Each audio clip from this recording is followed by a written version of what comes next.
Kalau Anda orang soleh, kemudian anak Anda pamit mau sekolah di Jerman, pilihan Anda mengizinkan apa enggak? Karena potensi jadi fasik ya tinggi, karena di tempat-tempat potensi berdakwah dari daerah yang untuk daerah yang tidak ada dai-nya menjadi ada. Itu mesti ulama itu berdebat. Misalnya punya anak pamit mau kembali atau keluarga. Yang satu cara berpikir optimis. Awal ada dai di beberapa negara Eropa itu ya barokahnya imigran, pekerja, mahasiswa. Dan semua itu bumi Allah, harus ada tasbih, harus ada tahmid. Dan itu harus dimulai dari kemauan atau mengizinkan anak asuh kita ke sana. Tapi di sisi yang lain potensi jadi fasik itu tinggi sekali. Wamana iman pas-pasan. Nah hal-hal seperti ini itu pasti jadi perdebatan. Dan kita harus menjawab. Dan tadi kayaknya di semua Basul Masail Pondok Salafiyah jawabnya pede semua, nggak ada ragu, nggak ada khilaf. Baguslah kalau pede. Meskipun nanti mungkin ada ulama lain yang cara berpikir apa? Berbeda. Sehingga ini saya cerita ya.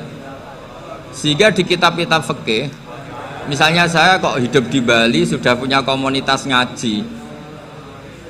Itu kok saya pindah ke Sukorejo sini, banyak ulama yang mengatakan haram karena membiarkan bumi Allah yang sudah pernah ada orang yang sujud kemudian ditinggalkan kosong dan kemudian dikuasai orang yang tidak sujud, jadi dianggap itu pembiaran. Jadi banyak di kitab Qalyubi sarahnya Mahalli, jika ada seorang muslim yang hidup di negara orang kafir, dia nyaman, tidak dapat teror, itu nggak boleh lagi pindah ke negara Islam yang sehat. Karena takutnya li'alla yastau li'al kafir tilkal buk'ah, supaya bumi itu tidak dikuasai orang kafir. Jadi ini hal-hal yang para fuqaha itu harus berdebat. Karena ini masalah-masalah furu'iyah. Sehingga mulai dulu ya banyak ulama yang nyun sewu berpolitik, mulai Wali Songo sampai sekarang alhamdulillah yang minat banyak. Mungkin bedanya ikhlas sama tidaknya. Tapi kalau saya pernah dikeluhin utusan dari ya komunitas Islam Indonesia itu dulu itu ceritanya banyak yang dari Kamboja. Dari kalau dulu orang cerita itu orang Cempa. Itu setelah di Indonesia besar Wali Songo dan Brawijaya 5 itu sudah mulai oleng, itu singkat cerita mereka berpikir ingin bikin kerajaan apa? Islam di Demak Mintoro dengan raja pertama yaitu Raden Fatah, karena Raden Fatah ini putra Brawijaya. Padahal setelah jadi kerajaan ini era cucu sudah konflik, berebut kekuasaan, akhirnya sampai jadi Jipang, jadi Jogja, jadi Solo dan seterusnya. Tapi kata Mbah Mun itu tetap barokah kata. Karena orang Islam terus terbiasa mimpin, sekeliru-keliru sidik, pokoknya orang Islam biasa mimpin. Sehingga zaman Mbah Hashim ya sudah mimpin Masumi, zaman Ki As'ad pengaruhnya besar, sampai sekarang Kiai-Kiai pengaruhnya besar. Nah barokahnya Kiai-Kiai pengaruh besar ini sampai moral jadi ukuran. Misalnya sekarang ada calon bupati kok nggak sholat, itu pasti kalah. Jadi sholat itu jadi tolok ukur untuk calon apa? Bupati. Meskipun mungkin punya efek pura-pura sholat, tapi gak apa-apa lah, sementing moral ini jadi ukuran. Sementara yang di Thailand, di Patani itu karena dulu pelajarannya tasawuf, itu orang gak ambisi mimpin dunia, tahu-tahu dipimpin. Dan akhirnya nyuwun sewu ya saage Islam-Islam yang dulu terlalu tasawuf, karena gak punya pengalaman memimpin, akhirnya lazimnya konsekuensinya hanya pimpin. Tapi Islam Indonesia beda, karena kulino mimpin itu akhirnya dari orang Islam biasa menjadi Islam yang sholat sampai Islam yang bisa ngaji, itu bisa mimpin negara. Tentu yang paling populer dimulai Gus Dur.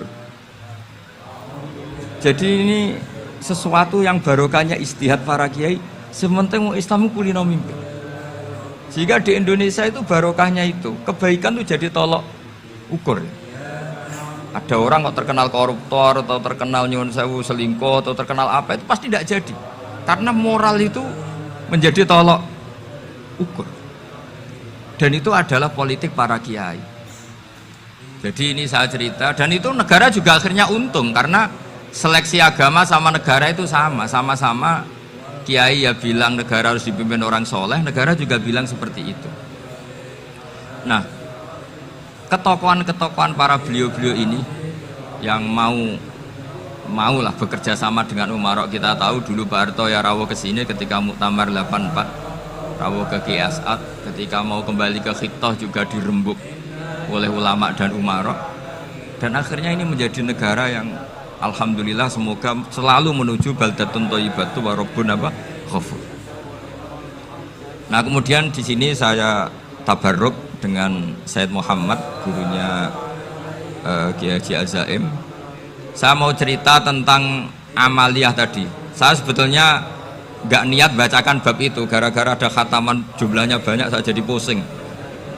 Ini panitianya tanya, khatam betul apa enggak? Iya Gus, khatam betul. Tapi kayaknya saya tidak yakin. Karena saya ini kan dari pondok tahfidz itu. Biasanya anak khataman itu ya rodok bodoni itu. Wes dibaca buanter sing nyemak ya mau ndelok pojoke tok. Mergo kebanteren. Nah, akhirnya lafat-lafat yang di tengah itu enggak di apa? Baca. Tapi ya semoga dimaafkan Allah lah. Yang jelas itu enggak. Tapi saya mau cerita ya. Jadi cara berpikir Sayyid Muhammad ini nanti juga saya teruskan di Ma'had Ali. Ini saya baca ya. Di antara yang diyakini madhab Malikiyah, ini saya baca saja teksnya. Jadi ada riwayat namanya, kalau Sayyid Muhammad bahasakan itu Ataqoh Somadiyah. Kalau di Indonesia kadang orang bilang Al-Ataqoh Al-Kubro, yaitu dengan membaca surat Ikhlas. Di sini jumlahnya hanya 100 kali, Kila 1000 kali. Tadi berapa teman? 700 juta, ini sudah susuk banyak ini. Di sini hanya 40, riwayat lagi 100, 1000. Terus sampai tadi berapa? 800 juta. Wah, ini sudah susuk ini. Itu anak cucu sampean pasti masuk surga itu kalau bisa. Ini saya baca, ini kitabnya Sayyid Muhammad. Suratul Ikhlasi wal Itqu minan nar. Akhrajat Tabrani fil Kabir an Fairuz ad-Dailami wa Ibnu Uftin Najasi. Waqad khadaman Nabiyya sallallahu alaihi wasallam. Orang ini jadi khadimnya Nabi. Qala Rasulullah sallallahu alaihi wasallam, "Man qara'a qul huwallahu ahad mi'ata marratin fis shalat ghairiha kataballahu lahu bara'atan minan nar." Ini hanya berapa ini? Mi'ata marrah. Berarti kalau satu orang itu cukup 100. Tadi sudah untuk 7 turunan tadi untuk orang berapa? Ya, untuk 7 turunan cukup. Untuk 7 turunan. Ya, sudah susuk ini, sudah susuk ini. Aduh, ribet ini. Nah, ini tak cari pembenarannya ini supaya keren. Ini di halaman 188 Abwabul Farad. Warwa Ibrahim bin Muhammad Al-Khiyari fi fawaitihi an Hudzaifah marfu'an. Man qara'a qul huwallahu ahad alfa marratin faqad ishtara nafsahu minallah. Berarti 100, ada riwayat lagi 1000. Nanti tak carikan lagi yang berapa? 1 miliar. Jangan banyak-banyak. Nah, ini saya baca ya. Wa hadzal adatu huwa al-ma'rufu bi ataqatis somadiyah. Wa qad nassa jama'atun mutaakhiril malikiyah ala istihbabi ataqatis somadiyah. Wa haddu ala qiraatiha wa istimaliha. Minhum Asy-Syaikh Abdus Salam Al-Asmar sak teruse ini. Jadi kullu haula'i istahabbu ataqatas somadiyah ma'atirafi ba'dihim kal misnawi bisyiddati fi hadisiha. I'timadan ala anna hadza minal fadha'il allati yutasahalu fiha. Faman sa'a yasta'milaha raja'a khusula ma fiha fala ba'sa bidzalik ala syarti alla ya'taqida thubuta dzalika anin nabi sallallahu alaihi wasallam hatta la yaqa fil kitsbi alaihi. Jadi intinya itu silahkan Anda bikin jumlah sesuai versi Anda. Yang penting Anda jangan kampanye kalau itu perintah Kanjeng Nabi Muhammad sallallahu alaihi wasallam. Karena kalau kamu atasnamakan Nabi kemudian jumlahnya sampai 800 berapa? 800 juta, berarti Nabi mengajarkan masyaqqah pada umatnya. Jadi cukup yang riwayat itu di sini hanya 100, sama 1000. Jadi kalau jumlah tadi untuk 7 apa? Turunan. Jadi kamu harus ditutup dengan doa, ya Allah, semua itu bukan untuk saya tapi untuk 7 turunan. Tolong catat ya Allah. Karena itu. Jadi artinya gini loh ya, orang Indonesia yang sering mempraktekkan atakosomadiyah itu bukan tanpa dalil. Ternyata dalam madzhab Maliki, saya masih ingat ketika mbah saya kandung, bapaknya bapak, asmane Mbah Nur Syam, itu wasiatnya minta dibacakan 4000. Yang baca pas itu ya bapak sama anak-anaknya. Dan kemudian alhamdulillah zaman akhir itu mulai agak ngawur. Kalau ada acara itu wong liya kon maca anake mlebu metu gak melok maca. Itu keliru, saya jamin itu keliru. Saya sering kalau mimpin di rumah, kalau yasinan di tonggo-tonggo kok anaknya gak maca, saya keluar. Bapakmu wong liya kon maca, kata saya gitu. Jadi itu menurut saya itu yang jelas. Saya sampai ngisi begini. Yang ada riwayatnya itu idza mata ibnu adam in qata amaluhu illa min salasin shadaqatin jariyah au ilmin yuntafa'u bi awaladin sholihin yatullah. Itu tidak ada di hadis au kiyayin sholihin yatullah, kata. Yang ada itu awaladin apa? Sholihin. Jadi anaknya harus ikut, kalau tidak ada usah, kata. Akhirnya anaknya udah tinggi Gus nggih.